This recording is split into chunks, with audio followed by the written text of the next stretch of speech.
Olá, sejam bem-vindos a mais uma aula do curso de Física Moderna 2, do primeiro semestre do ano de 2021. O tema da aula de hoje é a estabilidade nuclear. Na aula passada, nós vimos o primórdio da física nuclear com a análise de Rutherford dos dados obtidos por Geiger e Marsden. Basicamente, eles desenvolveram um método para o estudo da estrutura atômica, no qual culminou no modelo de Rutherford no início do século XX. O experimento consistia no estudo do espalhamento de partículas. Essas partículas eram geradas por uma fonte radioativa, era uma fonte alfa, e basicamente, olhando a dependência angular do espalhamento das partículas, era possível fazer conjecturas a respeito da estrutura do átomo. A principal delas era que o núcleo é extremamente denso, está localizado no centro do átomo e a eletrosfera é muito maior do que o núcleo. Desse experimento culminou um grande esforço no desenvolvimento de máquinas que pudessem gerar feixes de partículas com diversas energias. A tendência era aumentar a energia cada vez mais para se poder explorar o núcleo cada vez mais internamente. Da experiência de Geiger-Marsden, foi possível obter, por exemplo, uma estimativa para o raio nuclear.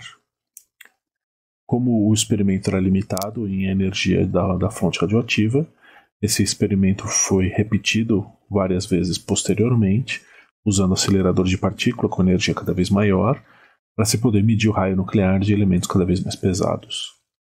E essa medida consistia basicamente em comparar dados de probabilidade de espalhamento, ou de seção de choque de espalhamento, com o modelo proposto por Rutherford, baseado no potencial coulombiano. Na energia em que os dados experimentais desviam da previsão de Rutherford, é possível calcular a distância de máxima aproximação e assim ter uma estimativa do raio nuclear. Aqui está embutido o conceito de que nessa energia a partícula tem energia cinética o suficiente para vencer o potencial coulombiano e, no modelo de esferas rígidas, colidir com o núcleo diretamente. Desses dados, é possível, por exemplo, fazer uma estimativa do raio do nucleon se você imaginar que o volume do núcleo dividido pelo volume de um nucleon é aproximadamente o número de massa. Então, com esses dados medidos por uma série de elementos da tabela periódica, foi possível se estabelecer como uma medida média do raio do nucleon como 1,2 femtômetros. Nós também vimos rapidamente o estudo do núcleo com o espalhamento de elétrons, e o objetivo nessas medidas é basicamente medir a carga, a distribuição de carga do núcleo. Pelo fato do elétron não ser repelido pelo núcleo, é possível que ele adentre a distribuição de carga do núcleo e pelo padrão de espalhamento a gente consegue ter uma medida da distribuição de carga dentro do núcleo. Alguns resultados que são diferentes do que se esperava é, por exemplo, a densidade dentro do núcleo ser mais ou menos constante e, além disso, a borda do núcleo não ser muito bem definida. O fato da carga dentro do núcleo ser mais ou menos homogênea faz com que a gente pense que existe uma força ligando tanto os prótons quanto os nêutrons que é muito mais forte que o potencial coulombiano, porque se esperaria que as cargas positivas se acumulassem na superfície do núcleo, propriamente pela repulsão coulombiana. Mas isso de fato não acontece. A gente também viu o potencial da força nuclear. Basicamente, eu discuti que isso é obtido através da análise do espalhamento NP e do espalhamento PP.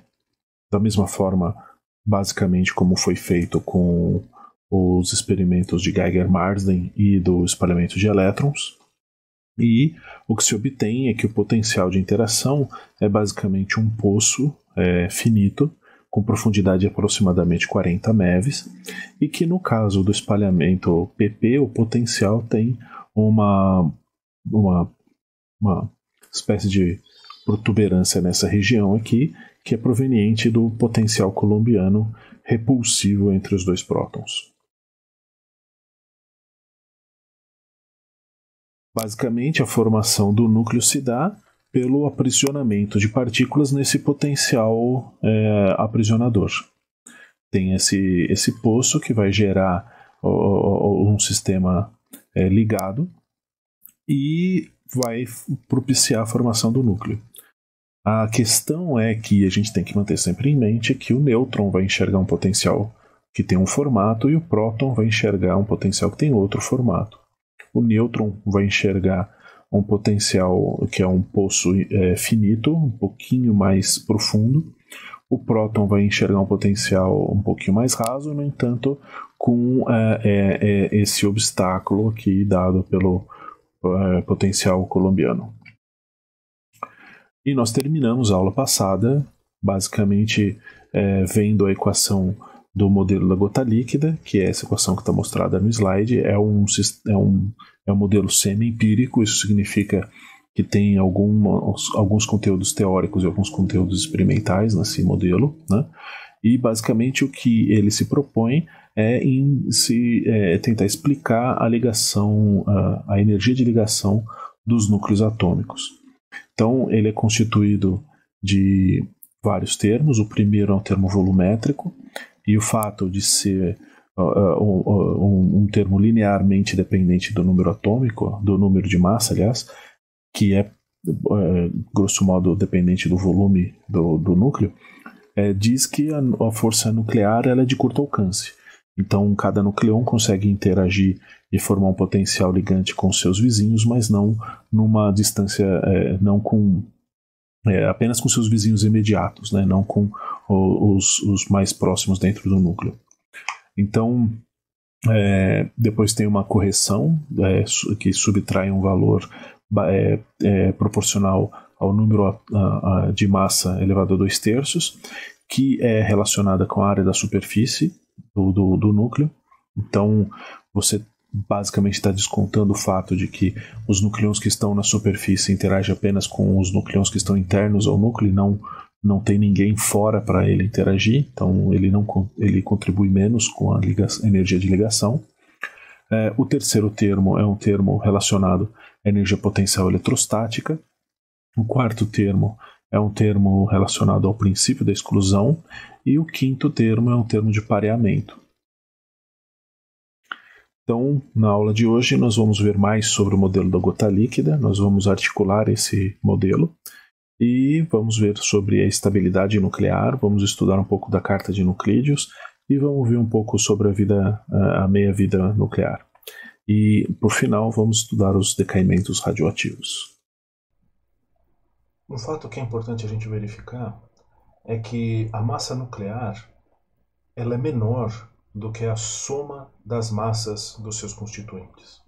Por exemplo, o núcleo do isótopo do neônio 20, ele tem 10 nêutrons e 10 prótons dentro desse núcleo, né?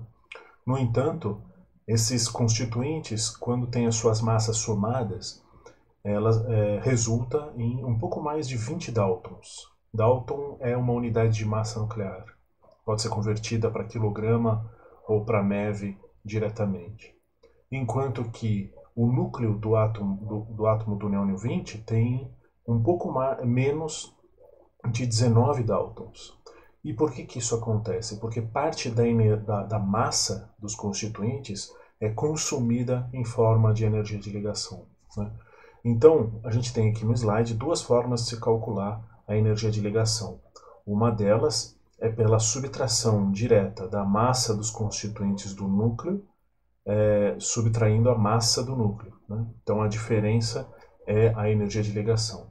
E a outra forma é dada pelo modelo da gota líquida, como foi apresentado na aula passada. Isso significa que, em última instância, o modelo da gota líquida é um modelo para massa nuclear. É um modelo que determina o quanto da massa do núcleo é consumida em forma de energia de ligação, né? Então, como é que é feita esse cálculo de energia de ligação experimentalmente? Se conhece a massa dos constituintes do núcleo e se conhece, por medidas experimentais de espectroscopia, a massa dos isótopos atômicos, né? Então, calculando essa diferença, se sabe qual é a energia de ligação. E usando a fórmula da gota líquida, a gente tenta ajustar os parâmetros dessa fórmula de forma a explicar todas as diferenças de massas observadas dos núcleos que se conhece, né? Então, dessa forma, consegue-se calcular a energia de ligação e, pelo valor de cada um desses parâmetros, se conhece a contribuição do item volumétrico, superficial, coulombiano, de força forte e de acoplamento de spin.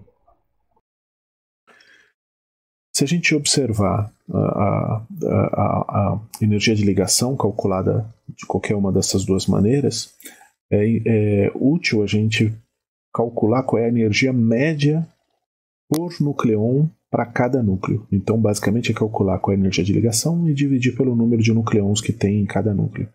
A gente vê que tem um fenômeno bastante interessante aqui. Conforme você vai olhando a energia de ligação por nucleon para quando você vai aumentando o número de nucleons, essa energia de ligação vai aumentando muito rápido. E ela encontra um máximo ali perto do ferro. Depois disso, ela cai um pouco, mas ela só cai. Isso é bastante interessante porque mostra para a gente que nesse range onde a energia de ligação está aumentando muito rápido, a gente vê um efeito coletivo aqui, né? A gente vê que cada nucleon está atraindo os seus vizinhos, né? Quando você adiciona mais nucleons, mas a energia de ligação não cresce tanto, é porque a força nuclear saturou, né? Quando você chega ao máximo e começa a cair, significa que você está adicionando nucleons, só que cada nucleon vai ser adicionado com uma energia de ligação ligeiramente menor, porque já tem nucleon ali que não está participando da junção desse novo nucleon, né? Então, esse efeito que nós estamos vendo aqui, da energia média por nucleon, é devido ao fato de que a força nuclear ela se satura. Outra coisa importante para a gente observar aqui é que o hélio 4 ele tem uma energia de ligação por nucleon tipicamente mais alta do que os seus vizinhos. Isso é muito importante para o decorrer dessa aula aqui. Então, eu peço que vocês se lembrem desse fenômeno. Então, se ele seguisse a tendência dos seus vizinhos, ele teria ali uma energia de ligação média por nucleon da ordem de 4,5, por aí, um pouquinho menos. Mas, na verdade, ele tem uma energia média de ligação por nucleon que é da ordem de 7 MeVs. Então, o átomo de hélio 4 tem um núcleo que é atipicamente muito coeso, né? Então, isso é bastante importante. Outra coisa que nós temos que perceber aqui é que nesses núcleos mais leves existe uma tendência de que eles ganhem mais nucleons e, consequentemente, sejam mais coesos, com energia de ligação maior por nucleon, né? Enquanto aqui, quando os átomos são muito grandes, os núcleos são muito grandes, aliás, é mais provável, ou mais vantajoso do ponto de vista energético, que eles se quebrem, que ocorra o processo de fissão. Porque quando eles se quebram, eles se tornam núcleos com energia de ligação mais alta, né? Analogamente a quando a gente estudou as ligações moleculares, se a energia de ligação aumenta, ocorre a liberação de energia. Então aqui, quando ocorre a fusão de núcleos leves, ocorre a liberação de energia, enquanto quando você tem a fissão de núcleos pesados, ocorre a liberação de energia. Nós vamos ver mais sobre isso na aula que vem, quando a gente estudar a reação nuclear. Essa aqui é a carta de nuclídeos. É uma tabela que mostra todos os núcleos conhecidos. Ela está disponível na internet em vários lugares, mas nesse site, nndc.bnl.gov, é um lugar bastante interessante. Cada quadradinho desse representa um núcleo conhecido, e no site, se você clicar, obtém informações a respeito daquele núcleo. Veja que são da ordem de 3.000 nuclídeos conhecidos. Existem apenas 257 desses que são estáveis, ou seja, eles têm uma configuração estável. Todos os outros são instáveis e eles passam por um processo de decaimento radioativo, se transformando em outro nuclídeo, até que esse processo vai se repetindo até que essa configuração atinja um nuclídeo estável. A cor de cada um desses quadradinhos está representando nesse gráfico a meia-vida. A meia-vida é uma coisa que a gente vai ver mais para frente, mas a gente pode entender como sendo o tempo de vida de cada um desses nuclídeos. Então nós temos, desde os quadradinhos pretos, são aqueles que têm tempo de meia-vida indefinido, até aqueles que têm entre 10 e 15 segundos. Né? Então é possível ver que a gente tem uma linha aqui, que é dos elementos com os quadradinhos pretos, que é chamado de linha de estabilidade. Os outros são todos instáveis. Veja que quanto mais distante da linha de estabilidade, mais instável é o nuclídeo. Existem diversas configurações energeticamente possíveis, como vocês podem ver, da ordem de 3.000. E o modelo da gota líquida nos ajuda a entender por que algumas são estáveis e outras não. Só lembrando que aqui a gente tem uma tabela de nuclídeos, que são as configurações que tem um número de nêutrons dado pelo eixo X aqui e o número de prótons dado pelo eixo Y aqui. E é o número de prótons que define a propriedade química dos elementos. Então, no eixo Y, a gente tem os elementos da tabela periódica. E em cada linha você encontra os seus isótopos. Eles se comportam da mesma forma quimicamente, são os mesmos elementos químicos, mas eles têm números de nêutrons diferentes. Então, a tabela periódica seria uma projeção no eixo Y da carta de nuclídeos.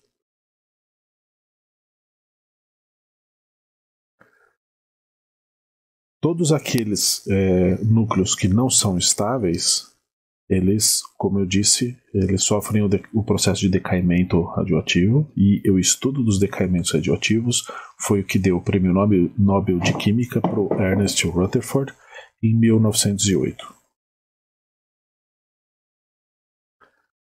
Uma coisa interessante de se notar na tabela de nuclídeos é que a gente tem na tabela periódica basicamente uns 100 elementos diferentes, mas nós temos 260 núcleos estáveis, nuclídeos estáveis.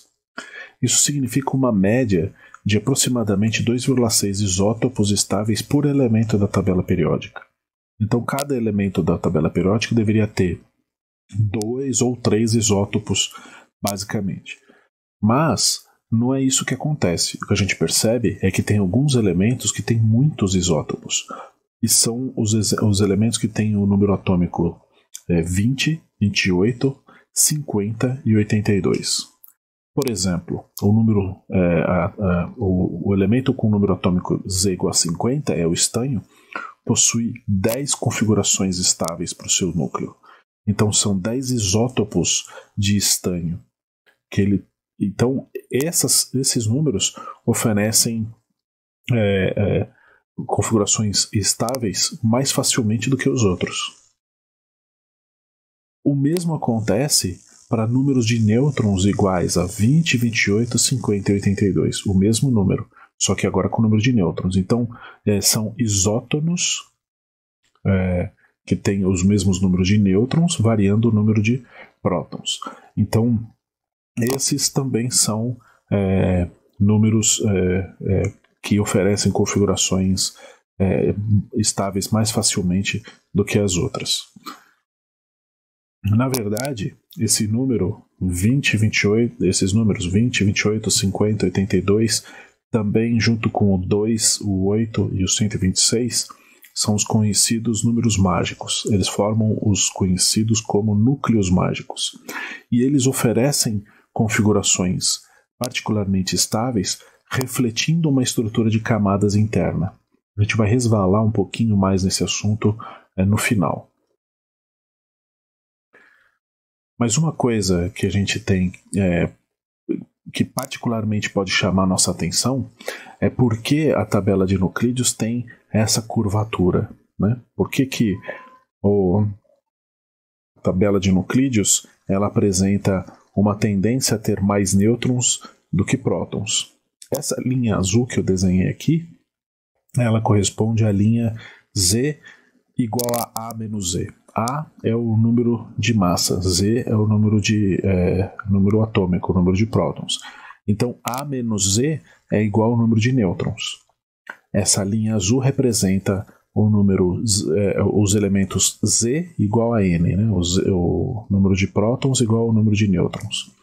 E se a gente olhar, essa tendência ela é mais ou menos seguida até ali, mais ou menos o Z igual a 20, um pouquinho antes, mas depois disso existe uma tendência aos núcleos terem configurações com mais nêutrons do que prótons. E por que a gente esperaria um número de prótons mais ou menos igual ao número de nêutrons?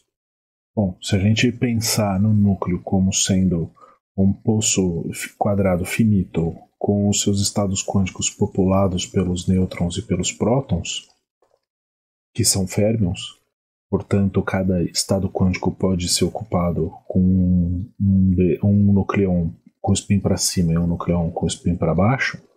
Então, cada estado quântico pode ser ocupado por dois nucleons. Né?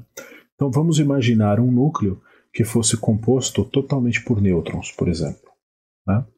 Então, nós teríamos dentro do poço os estados 1, 2, 3, 4, que corresponderiam às energias E1, 4E1, 9E1, 16E1. Lembrando que no poço quadrado finito, a energia ela vai com N ao quadrado. Né? Então, se nós pegarmos aqui um núcleo que tenha 7 nucleons, então teriam 2 nêutrons no primeiro estado, 2 nêutrons no segundo estado, 2 nêutrons no terceiro estado e 1 nêutron no quarto estado. Vamos então somar a energia total. Seria 2 vezes E1, 2 vezes 4E1, mais 2 vezes 9E1, mais uma vez 16E1, resultando numa energia total de 44 vezes E1.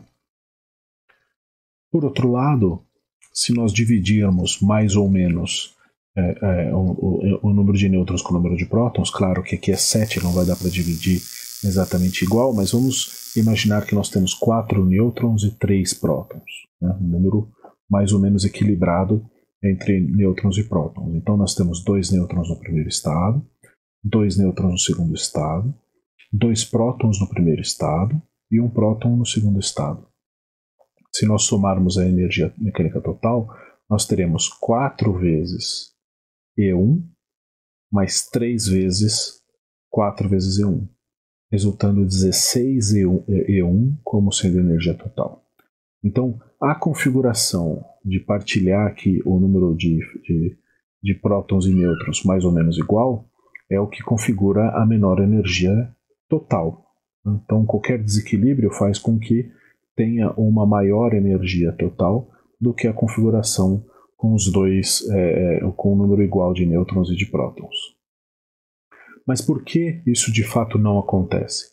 Basicamente porque os prótons adicionam ao sistema a energia de repulsão coulombiana, que é dada por esse termo aqui da da equação do modelo da gota líquida, né?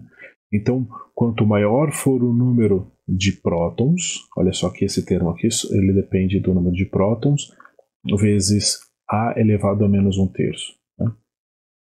A elevado a 1/3, se você for lembrar, é o raio nuclear, né? É proporcional ao raio nuclear. Então, esse termo aqui é inversamente proporcional ao raio nuclear. Então, quanto maior o número de nêutrons, menor vai ser a energia de ligação, porque a gente tem esse número negativo aqui. Desculpe, eu falei número de nêutrons, mas quanto maior o número de prótons, menor vai ser a energia de ligação. Basicamente porque os prótons ali vão ficar se repelindo. Então, em determinado ponto, é mais vantajoso adicionar nêutrons ao sistema, do ponto de vista energético, do que prótons. Essa é uma imagem melhor para a gente ver a energia de ligação na carta de nuclídeos. Né? A gente pode ver que a cor de cada quadradinho é dada pela energia de ligação. Então, o vermelho intenso aqui, o vermelho sangue, é a energia de ligação mais alta. Amarelo é intermediária e o azul e o roxo ali são as mais baixas. Então, essa região aqui é a região que tem a energia de ligação mais alta. E aqui para cima tem uma energia de ligação ligeiramente mais baixa. Mas ao longo de toda essa parte vermelha aqui, a energia de ligação varia, mas varia pouco. Não varia tanto quanto aqui, por exemplo. Aqui a energia de ligação varia muito rápido, ela sobe muito rápido. Né? E é justamente pelo fato de que a força nuclear satura. Então, ela aumenta muito rápido e depois satura, e a maioria dos núcleos aqui, os nuclídeos aqui, tem a energia de ligação mais ou menos semelhante. Tem uma ligeira vantagem para esses núcleos que estão nessa região aqui, mas é mais ou menos o mesmo valor. Agora, aqui no comecinho, eu quero chamar a atenção de vocês, e aqui tem um zoom dessa região, do hélio, o hélio 4, olha ele aqui. Então, a energia de ligação dele é atipicamente mais alta, se você comparar com seus vizinhos, né? E ele tem uma energia de ligação comparável com essa região vermelha aqui. Né? Então, mais um ponto aqui para vocês lembrarem da energia de ligação do L4 quando a gente for ver decaimento nuclear. Agora, por que então a gente não tem os núcleos formados indefinidamente por nêutrons? Né? Se você adiciona prótons, eles trazem o potencial repulsivo colombiano e atrapalham a estabilidade do átomo, por que então não se enche de nêutron, né? o núcleo? E aqui, basicamente, a gente vê que tem aqui uma análise dos elementos perto do carbono, dos nuclídeos perto do carbono. Então vamos começar com o carbono 12. O carbono 12 tem 6 nêutrons e 6 prótons, e ele é estável, ele é muito estável. Se a gente adicionar um nêutron no sistema, a gente forma o carbono 13. O carbono 13 tem os mesmos números de nêutrons mais 1, 7, e 6 prótons, e ele também é estável. No entanto, partindo aqui do carbono 12 e adicionando um próton, o que a gente forma é o nitrogênio 13, porque aumentou um próton, foi do carbono para o nitrogênio. Só que é o isótopo do nitrogênio com 6 nêutrons. Né? Só que nesse caso ele é instável. Veja só, adicionar um próton aqui formou um nuclídeo instável. Né? Voltemos agora para o carbono 12. Se ao invés de adicionar um nêutron que forma um estado estável, a gente adicionar 2 nêutrons, o que acontece? A gente forma o carbono 14. O carbono 14 tem 8 nêutrons e 6 prótons. E ele é instável. Então daqui a gente pode ver que um próton a mais não é admissível, né? Ele forma um núcleo instável. Mas um nêutron a mais é admissível. 2 já não. Né? Então aqui, essa região de elementos aqui está mostrando para a gente que é possível colocar mais nêutrons, mas não muito mais. né? E isso é um termo que vem do princípio da exclusão, né? O princípio da exclusão aqui tem um termo na expressão da gota líquida que também reduz a energia de ligação, que é proporcional a A menos 2Z ao quadrado. A menos Z é o número de nêutrons. Então aqui a gente pode interpretar que esse A menos 2Z é o número de nêutrons menos o número de prótons. Quando esse número for muito diferente, como ele está ao quadrado, esse termo aqui vai para cima, vai crescer muito rápido, né? Que é o que faz com que tenha uma tendência a ter mais ou menos o mesmo número de nêutrons e de prótons, como a gente viu nos estados de menor energia, mas pela repulsão coulombiana tem uma ligeira desvantagem para os prótons, né?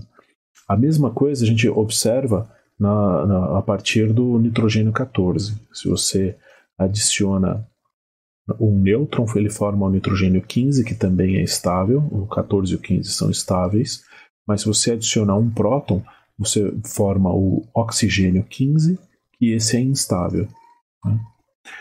Você pode, eventualmente, compensar essa instabilidade adicionando mais um nêutron, e aí forma o oxigênio 16, que é estável, né? Então, essa é basicamente os pesos que tem o termo da repulsão coulombiana e o termo do princípio da exclusão. Resumindo, então, aqui tem um sumário.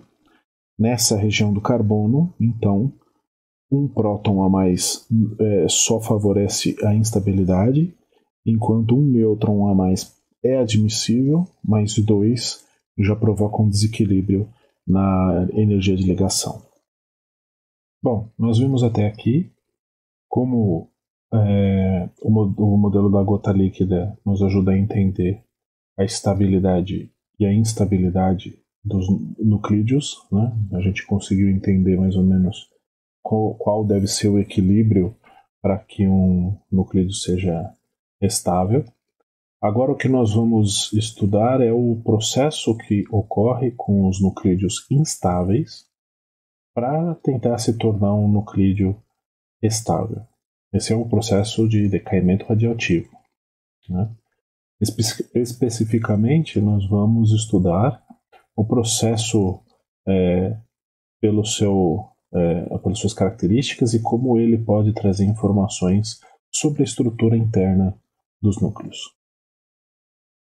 Primeiro, nós vamos dar uma olhada nas características temporais do decaimento radioativo. Quer dizer, se você tem um conjunto de N0 nuclídeos instáveis, eles vão começar a passar pelo processo de decaimento radioativo. Existe uma probabilidade de que cada um dos nuclídeos passe pelo processo, e o número N vai evoluir no tempo de forma a decrescer a quantidade inicial, né? Então, basicamente, a variação temporal ela é negativa, porque a quantidade de nuclídeos vai diminuir com o tempo, e ela é diretamente proporcional ao número atual, ao número no tempo t, vezes uma constante, vezes um ΔT. Se você integrar dos dois lados, você chega à conclusão de que o n de t é a função do número de nuclídeos em função do tempo, é igual a uma constante, que é o número inicial de nuclídeos, vezes e elevado a menos lambda vezes t, onde t é o tempo transcorrido, né? Desse decaimento temporal, a gente consegue tirar um tempo característico, que pode ser ou a meia-vida ou a vida média, né? Como vocês vão ver, esses tempos estão relacionados. A vida média é o tempo médio de vida de um nuclídeo dentro desse sistema com N0 nuclídeos iniciais.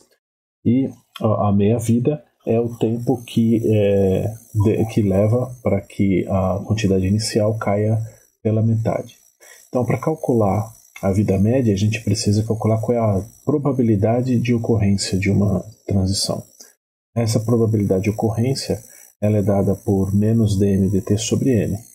dn dt é a taxa por segundo de decaimento, dividido por n0 é a fração por segundo, né? Vezes o ΔT te dá a probabilidade que ocorra um decaimento nesse tempo, nesse intervalo de tempo dt. E esse valor negativo vem para corrigir esse valor negativo aqui, né? Então uma probabilidade tem que ser positiva. A gente chega então à conclusão de que essa função de probabilidade é lambda vezes e elevado a menos lambda t. Para calcular qual é o tempo médio, a gente precisa fazer uma integral de 0 a infinito de t, f de t dt. Né? Resolvendo essa integral, dá a vida média é 1 sobre lambda. Então aqui a gente consegue pegar qual é o significado físico dessa constante lambda. Né? A constante lambda é 1 sobre a vida média.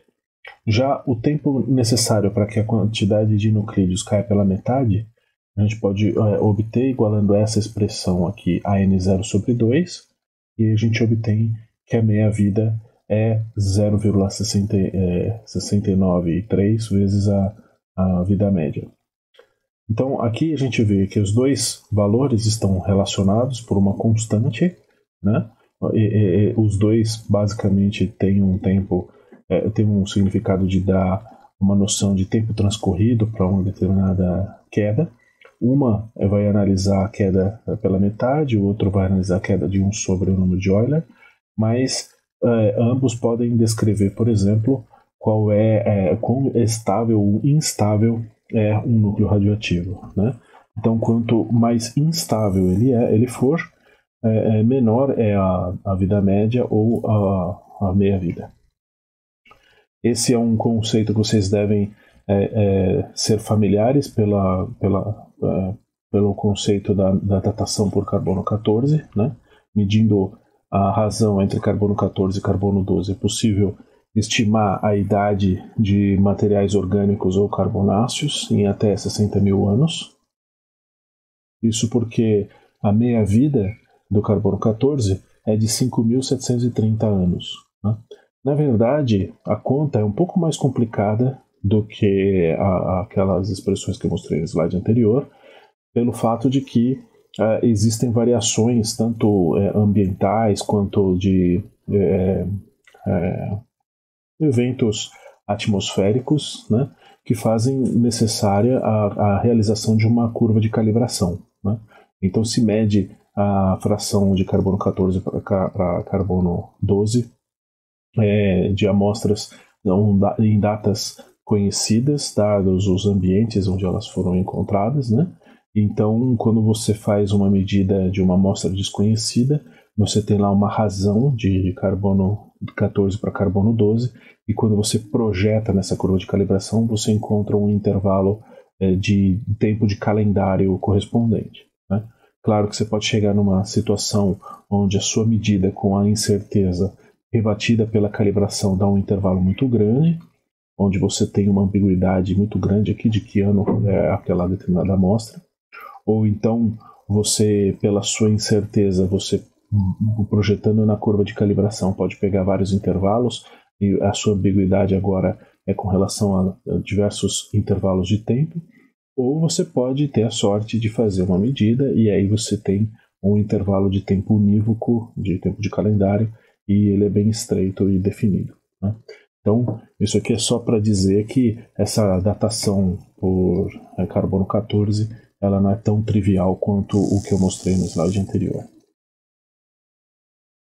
Bom, como eu disse, a meia-vida ou a vida média, aqui nesse caso o slide mostra a meia-vida, ela dá uma indicação de quão estável ou instável é o nuclídeo radioativo. Né?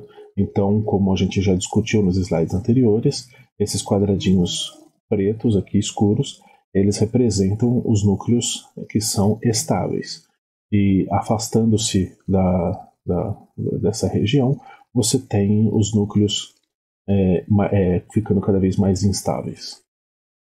Então, só para dar uma noção de escala de tempo, né, essa cor aqui um pouquinho mais escura, mas não exatamente o preto que está aqui em volta da linha de estabilidade, são meias-vidas de milhares de anos. Já essa parte aqui um pouquinho mais roxinha, que está mais um pouquinho mais em volta, já são vários anos. Esse verde aqui dessa região são de alguns dias. Já o verde mais claro e indo para cá, você vai indo para a direção das meias-vidas da ordem de horas e minutos. E aí vai para segundos e até menos do que isso, né? Então aqui dá uma noção de que os quadradinhos pretos são de meia-vida indeterminada, de tão longa que elas são, e aí vai indo para milhares de anos, dias, horas, minutos e segundos.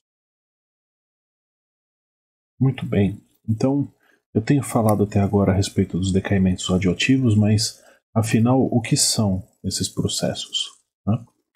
Basicamente, o estudo dos decaimentos radioativos são importantes para a gente entender como é a estrutura nuclear. Né? E existem vários processos de decaimento radioativo, e cada núcleo pode decair por mais de um desses processos. No entanto, para cada núcleo, mesmo que ele possa passar por 2 tipos de processos diferentes, a cada um deles está associada a uma probabilidade. E aquele processo mais provável é chamado de principal. Nesse curso, nós vamos ver 3 tipos de decaimento, apesar de que existem outros mais. Os que nós vamos estudar são aqueles que respondem pela grande maioria dos processos observados na natureza. A gente vai ver o decaimento alfa, o decaimento beta, tanto o beta mais quanto o beta menos e a captura eletrônica, e o decaimento gama. Mesmo a gente não esgotando todos os tipos de decaimento, estes são os decaimentos que respondem pela grande maioria dos processos observados na natureza. No entanto, eu gostaria de comentar 2 apenas, que são os decaimentos por emissão de próton e os decaimentos por emissão de nêutron. Eles não são tão comuns de serem observados na natureza, e quando são restritos aos elementos, ou aos nuclídeos, que se encontram na borda da carta de nuclídeos. Na borda superior são aqueles que emitem prótons, e na borda inferior são aqueles que emitem nêutrons. Então, veja só que aqueles que emitem prótons são exatamente aqueles que têm o máximo de número de prótons para cada valor de nêutron. E ao contrário, aqueles que emitem nêutrons são aqueles que têm o maior número de nêutrons para cada valor de número de prótons. Essas linhas fronteiriças, a linha superior, a linha que está aqui do lado do máximo de número de prótons, é chamada de linha de gotejamento de prótons. E a linha fronteiriça inferior aqui, do lado dos nêutrons, é chamada de linha de gotejamento de nêutrons. Justamente por causa desses decaimentos. Eles são raros, mas é como se o núcleo tivesse ou ora gotejando prótons ou gotejando nêutrons, dependendo de qual nucleon está em excesso. E essa nova versão da carta de nuclídeos, ela apresenta a cor de cada um dos quadradinhos de cada nuclídeo pelo seu processo principal de decaimento. Então, em amarelo, nós temos o decaimento alfa. Em azul, nós temos o decaimento beta+, e a captura eletrônica. E em rosa, nós temos o decaimento beta-. Em verde, nós temos o decaimento dado por fissão espontânea, do qual nós não vamos ver nesse curso. Eles ocorrem apenas nesses elementos superpesados, que são elementos artificiais, ou seja, eles só ocorrem em experimentos e não observados na natureza. E sobram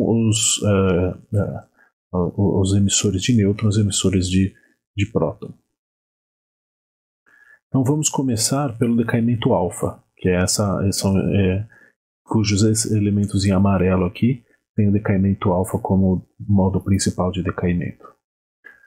Agora eu vou tentar recuperar da memória de vocês aquele ponto que eu chamei a atenção de que o hélio ele tem uma energia de ligação atípica dado a tendência dos seus vizinhos. Tá? Então, ele é muito mais ligado do que os seus vizinhos.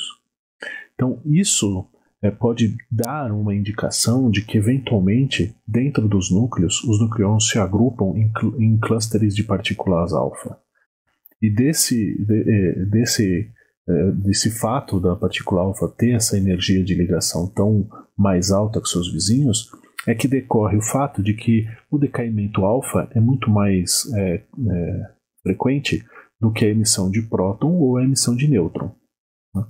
Então, dois prótons e dois nêutrons, eles se juntam, formam um aglomerado muito ligado que está dentro do núcleo, e se esse determinado nuclídeo ele for instável e for decair por um processo de decaimento de partículas, ele vai emitir uma partícula alfa, porque essa tem uma energia de ligação muito alta.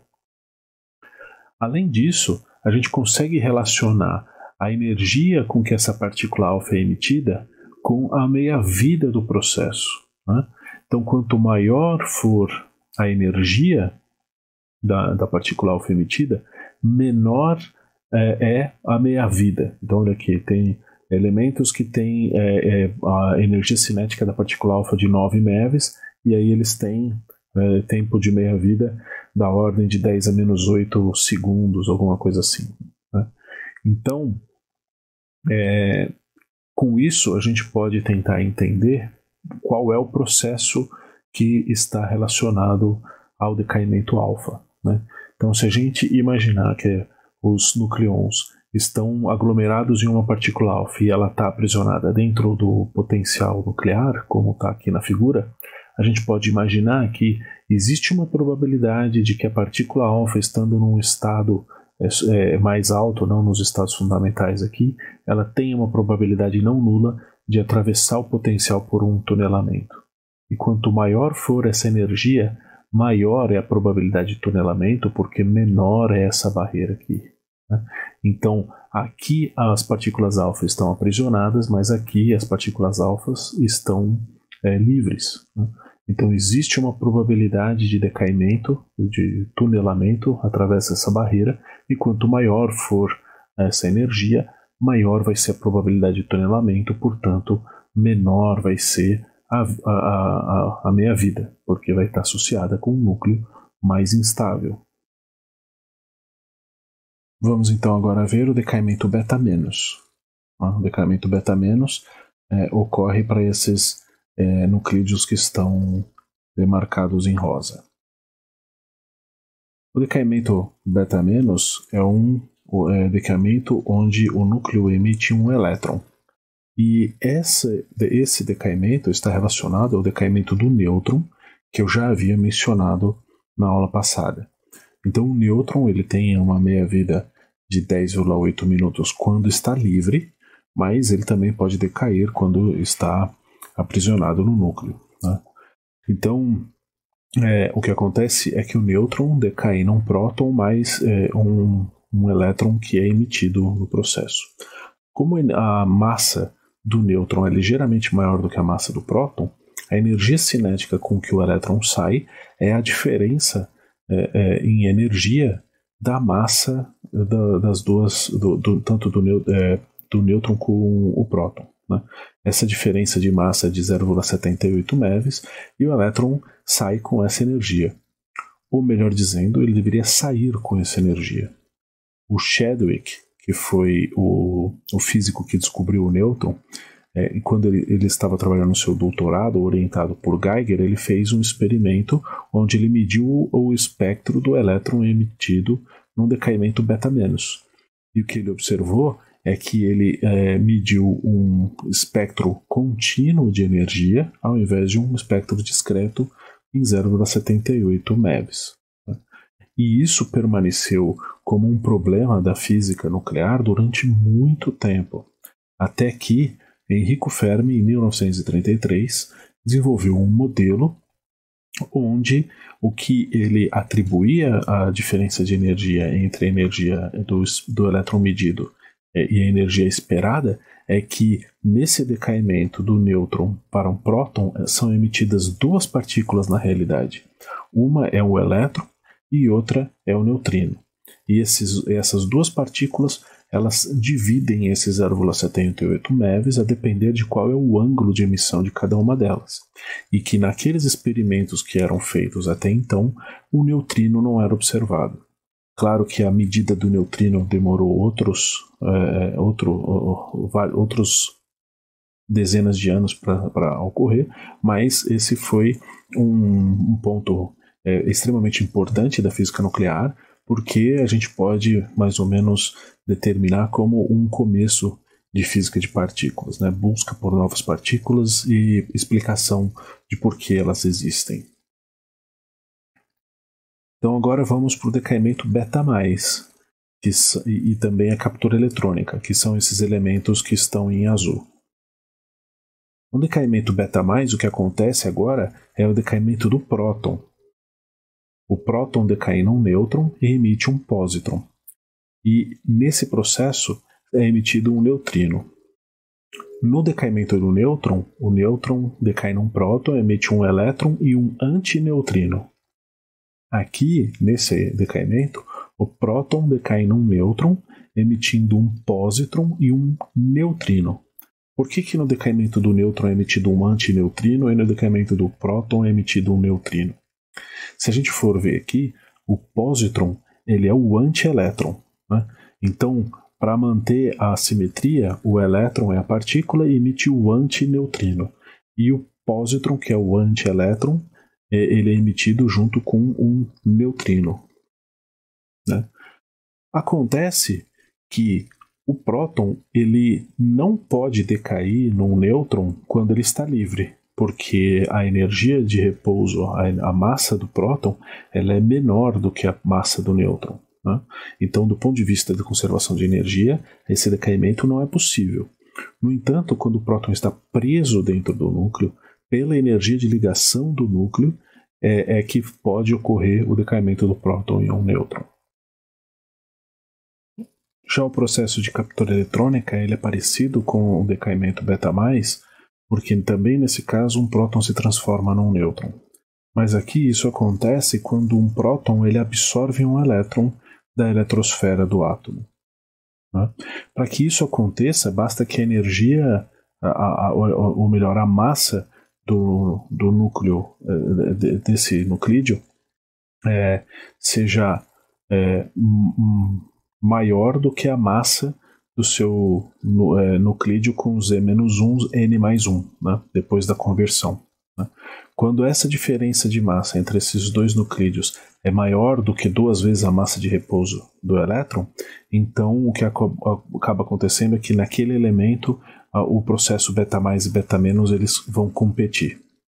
Como para capturar esse elétron, o núcleo necessita que o elétron venha para perto dele, né, que o elétron esteja ali, até dentro mesmo do núcleo, essa captura eletrônica ela ocorre quando o núcleo captura, o próton captura o elétron da primeira camada do átomo. Isso porque é esse elétron que tem a maior probabilidade de estar ali nas regiões do núcleo. Aqui eu pego um slide de Física Moderna 1, onde a gente obteve a solução da equação de Schrödinger para o átomo de hidrogênio. Essa aqui é a solução da parte radial, onde aqui a gente vê as probabilidades de se encontrar o elétron em função do raio, né, da eletrosfera. Então aqui a gente vê o estado 1, 0, né, N igual a 1, L igual a 0. Aqui o estado N igual a 1, L igual N igual a 2, L igual a 1, e N igual a 2, L igual a 0. E aqui P a probabilidade N igual a 3, L igual a 0, N igual a 3, L igual a 1, N igual a 3, L igual a 2. Né? Então aqui a gente vê que dessas 3 opções aqui, que estão aqui mostradas nesse slide, o elétron que tem a maior probabilidade de estar perto do núcleo é justamente o que está no primeiro estado, né, no estado fundamental. Existe aqui uma probabilidade para o caso do elétron estar no estado N igual a 2, L igual a 0, né, perto do núcleo. Tem uma probabilidade um pouquinho menor aqui do que nesse caso, mas mesmo assim é maior que os outros casos. Então, a probabilidade de ocorrer um processo de captura eletrônica depende da probabilidade do elétron estar ali perto, né? Então, muito provavelmente vai ser um elétron da camada K que vai ser absorvido e não das outras camadas, e possivelmente até da camada L com o momento angular nulo, mas a probabilidade da captura eletrônica depende dessa distribuição de probabilidade da eletrosfera.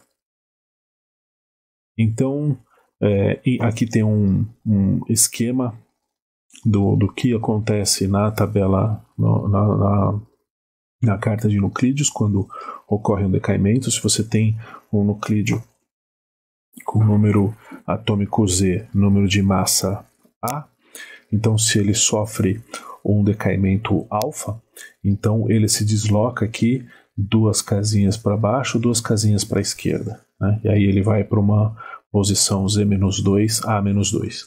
Aqui ele se livrou de uma parte do seu núcleo e foi para essa parte aqui, para essa nova casinha aqui. No entanto, se ele sofrer um decaimento beta-, o que acontece é que um dos nêutrons vai se transformar num próton, e aí ele vai subir uma casinha no eixo dos prótons e diminuir uma casinha no eixo dos nêutrons e vai vir para cá.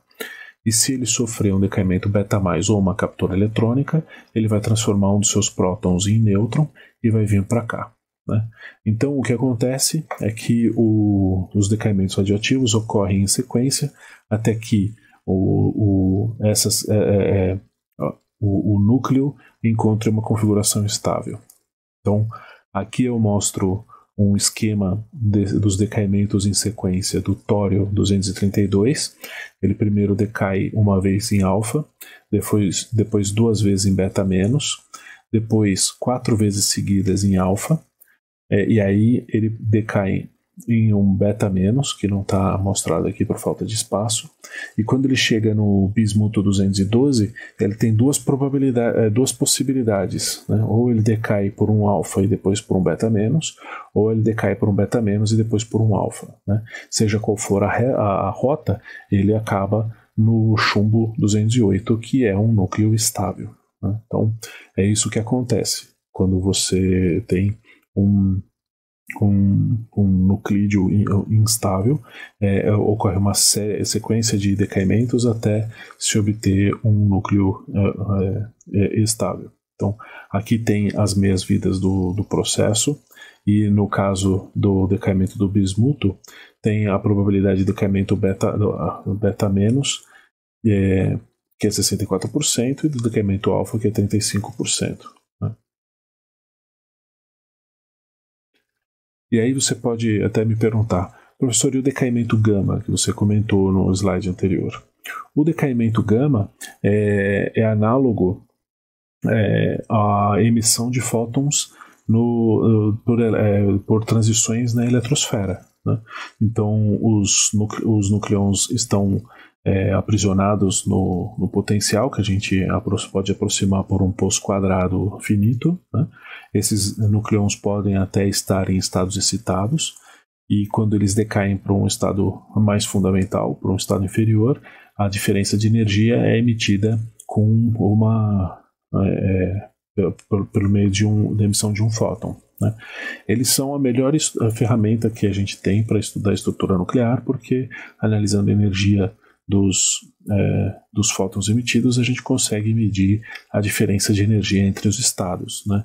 Como você pode ver aqui. Então, quando o núcleo do radônio está num estado excitado, cada fóton que ele pode emitir dá a diferença de energia de cada estado. Também é possível se medir a diferença dos estados pelo decaimento das partículas alfa, porque o tório ele pode decair no radônio, no rádio, em vários estados excitados diferentes, né? No entanto, essa medida aqui é um pouco mais difícil, porque depende de distinguir essas energias, e a tecnologia para medir as partículas alfa ela é menos resoluta do que a tecnologia para medir as partículas gama, né? A analogia com relação à transição da eletrosfera ela é válida, no entanto, a diferença das escalas de energia é totalmente outra, né? Enquanto na eletrosfera do átomo a diferença entre os estados é da ordem de keV, a diferença entre os estados do espectro molecular, né, é da ordem de electronvolts. Aqui dentro do núcleo, a diferença entre os estados é da ordem de MeV. Né?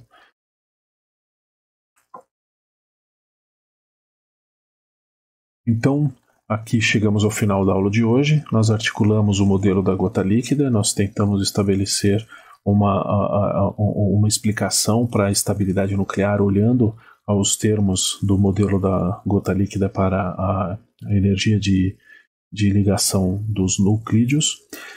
E vimos o papel do potencial de Coulomb e do princípio da exclusão. Nós analisamos os decaimentos nucleares, vimos o conceito de meia-vida e vida média como indicadores da estabilidade nuclear. Nós observamos os principais tipos de decaimento, o alfa, beta mais, beta menos, captura eletrônica e o decaimento gama.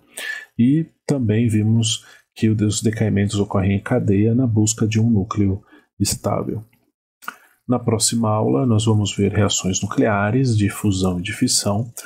Vamos estudar um pouquinho da formação do núcleo e daremos uma breve introdução sobre a estrutura interna do nucleon, que seria o primórdio da física de partículas. Até a próxima.